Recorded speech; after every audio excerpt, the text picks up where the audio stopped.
आप लोग अगर और कुछ पूछना चाहते हैं तो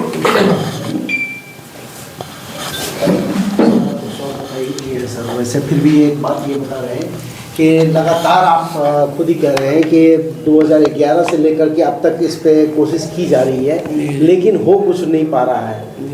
तो आगे क्या लगता है, जनहित याचिका में क्या निकल करके आएगा? आखिरी उम्मीद वही है। मजबूरन में जाना पड़ा कि जो एएमयू यहाँ के लोगों के का एक मुद्दा है, लोगों के दिलों से जुड़ा, इससे यहाँ के क्षेत्र का विकास, भविष्य, युवाओं का भविष्य जुड़ा हुआ है। तो यही कारण है कि हम लोग गए और फिर देखते हैं आगे अगर सरकार बदलती है तो उस पर जो है कुछ उम्मीदें हैं इस सरकार से। तो हम लोग हर तरह से पहल किए, किनसे नहीं मिले, सांसद से लेके मंत्री से लेके लोग प्रधानमंत्री तक भी गए। मैं तो नहीं गया, लेकिन गए जो गजेंद्र सिंह शेखावत जो केंद्रीय जल संसाधन मंत्री है, ये जो एनएमसीजी उन्हीं के अधीन आता है। तो सारे लोग सारे जगह किया गया। अब नहीं तो लास्ट में ये जनहित याचिका दायर किया गया है। उसमें उल्लेख किया गया, किस बात को उल्लेख किया गया मुख्यतः?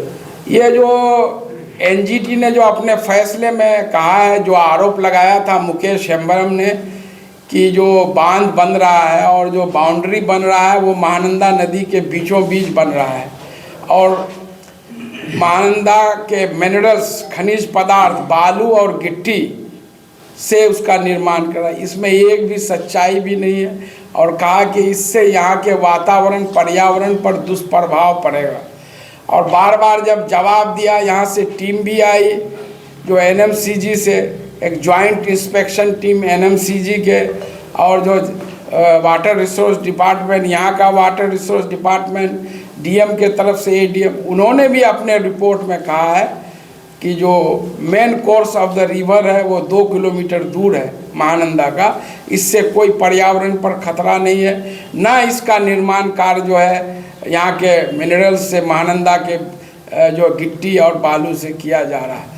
लेकिन एक राजनीतिक द्वेष के कारण, मैं समझता हूँ षड्यंत्र के कारण इस मामले को रखा। वहीं उसके बरक्स उसी के पैरेलल आप देख रहे हैं कि जो है किशनगंज पुलिस लाइन का काम महानंदा के किनारे, उसका काम आज भी चल रहा है। उसी महानंदा के किनारे आपको जाके डॉक्टर कलाम कृषि कॉलेज 1000 करोड़ से बनकर तैयार है। उसी जो है महानंदा के किनारे आपको बारामसिया में 500 करोड़ से सेंट्रल ग्रिड बनकर काम कर रहा है। उसी महानंदा नदी के किनारे सिंघिया चकंदरा में 220 करोड़ से जो है क्या कहते हैं स्टेट ग्रिड जो है वो बनकर काम कर रहा है। तो आप सिर्फ एएमयू को आप रोक रहे हैं तो ये गलत है। उनका तर्क है कि ये महानंदा फ्लड प्लेन, आप जब जियोग्राफिकली जाएंगे कि महानंदा फ्लड प्लेन, तब पूरा Kishanganj district, entire Kishanganj district Mahananda flood plain के अधीन आता है। और वो अगर इलीगल है तो किशनगंज में ये जो हमारा कार्यालय भी है, पूरा किशनगंज में जितना निर्माण सब अवैध है।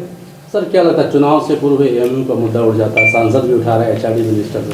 अब कौन क्या उठा रहे हैं तो वो मेरे कंसर्न का नहीं। सबको सांसद हैं तो केंद्र सरकार का मामला है तो उनको उठाना चाहिए। सभी सांसद, विधायक, विधान पार्षद, सभी लोगों को अपने अपने प्लेटफॉर्म से आवाज़ उठाना चाहिए। उठा रहे हैं तो ठीक बात है। सर कितना भरोसा, सर कितना भरोसा है, कितना उम्मीद है जो यहाँ के सीमांचल के लोगों को जो है न्याय, मतलब अब क्या करेगा? लास्ट आप सोचिए 2011 को, ये 2023 ख़त्म होने जा रहा है। 12 साल से अधिक जो है सरकार और केंद्र सरकार के अधीन जो है मामला लटका हुआ है। तो अब क्या होगा? उस वक्त तो सपना दिखाया गया था कि आगे चलकर ये एक central university, full fledge university होगा। एक एएमयू सेंटर में पहले एमबीए, बीएड की पढ़ाई, बीएड की भी पढ़ाई रोक दी गई। यहाँ पर नीतीश कुमार जी अभी हाल ही में 10.5 करोड़ से 200 बेड दिए कि यहाँ पर जो है लॉ की पढ़ाई शुरू होगी, वो भी नहीं हुआ। और इसमें कहीं ना कहीं मैं समझता हूँ कि एएमयू का जो मूल शाखा है एएमयू अलीगढ़, मुस्लिम अलीगढ़ भी जिम्मेदार है, वहाँ के एडमिनिस्ट्रेशन भी जिम्मेदार है। जब एनजीटी में इतना सीरियस मामला था, लास्ट टू डेट में एएमयू के तरफ से कोई रिप्रेजेंट नहीं करना, ये भी कहीं ना कहीं दुर्भाग्यपूर्ण है और उनका सहयोग नहीं मिल पा रहा है।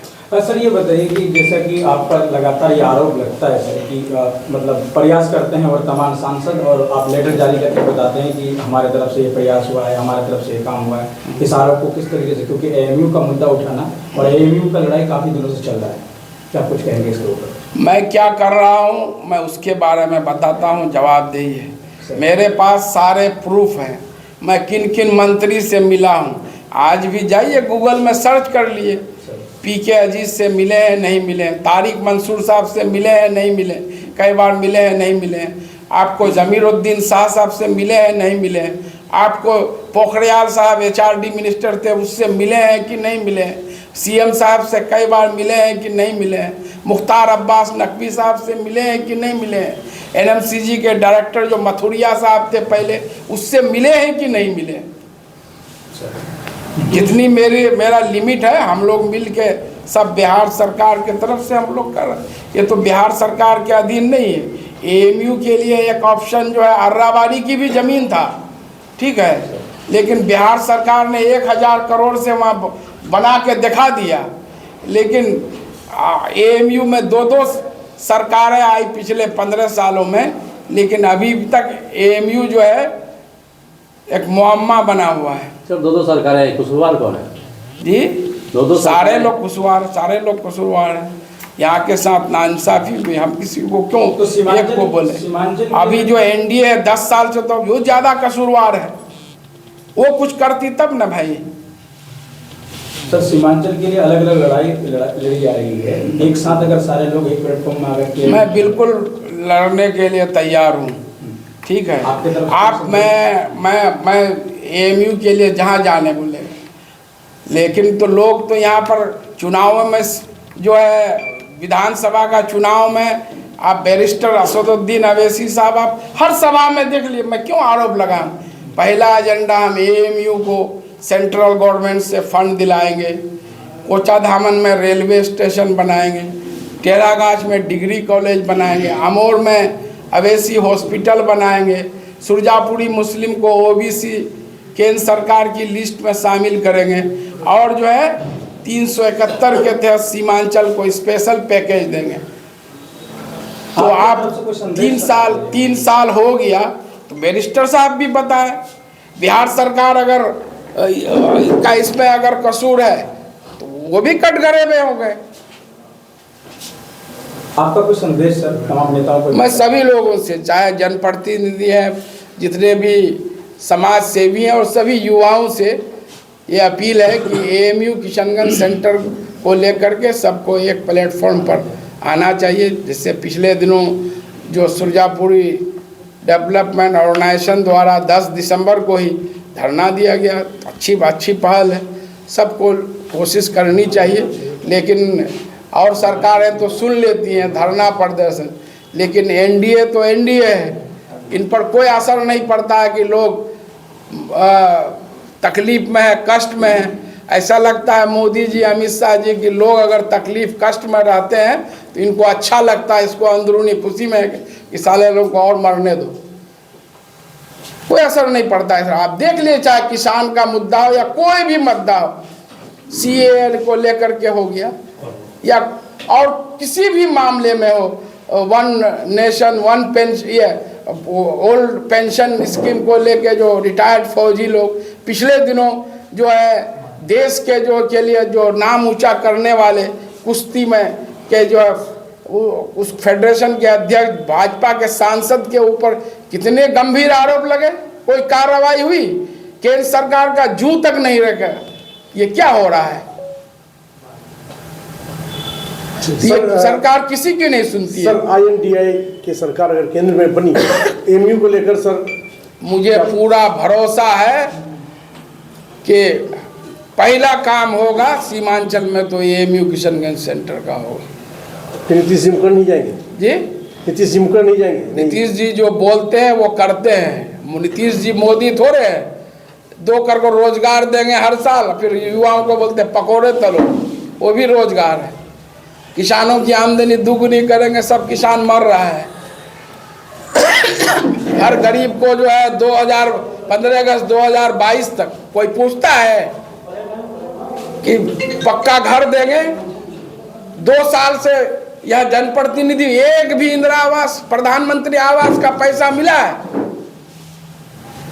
मोदी जी का भाषण सुन लीजिए 2014 का, पेट्रोल पर, डीजल पर डॉलर के मुकाबले रुपया गिर रहा है। क्या कोस रहे थे उसकी नाकामी है। बोले कंपटीशन चल रहा है मनमोहन सिंह और रुपया के, डॉलर के मुकाबले रुपया कौन कितना गिर रहा है? तो सबसे पहला काम जो है यहाँ एमयू बनेगा, निश्चित रूप से एमयू बनेगा। नीतीश जी का वो ड्रीम प्रोजेक्ट है। आप जानते हैं कि जो एमयू के लिए एबीपी वाले धरना, विधानसभा घेराव भी किए थे, उसके बावजूद भी बीजेपी के साथ एनडीए की सरकार थी, फिर भी जमीन दिए, हॉस्टल दिए और सारी वहाँ पुलिस कैंप बना दिए। जो अवैध अतिक्रमण किया जा रहा था साजिशन, सबको खाली करवाए।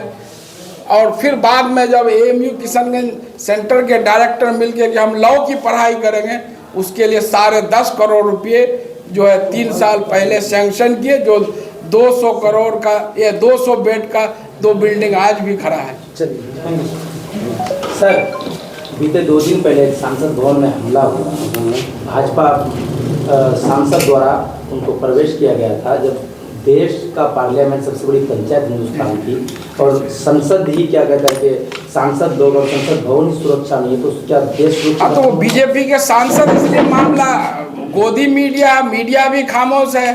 अभी अगर कोई विपक्ष का सांसद होता तो अभी उनको देशद्रोही का सर्टिफिकेट मिल गया होता, उसके घर पर एनआईए से लेके ईडी से लेके क्या क्या नहीं अब तक घुस जाती, सीबीआई सबका रेड हो जाता। बीजेपी के हैं, बीजेपी तो एक वॉशिंग मशीन है ना भाई, कितनों भी पाक कर ले उसमें चले जाता है, पाक धुल गया। अजीत पवार है, ये अधिकारी है पश्चिम बंगाल में, सैकड़ों नेता हैं जिन पर भ्रष्टाचार के गंभीर आरोप हैं। अभी एक कांग्रेस सांसद पर जो है छापा पड़ा 354 जी, तो मैं उसका जब पूरा एनालिसिस किया तो खानदानी रईस है, बड़े शराब के कारोबारी है।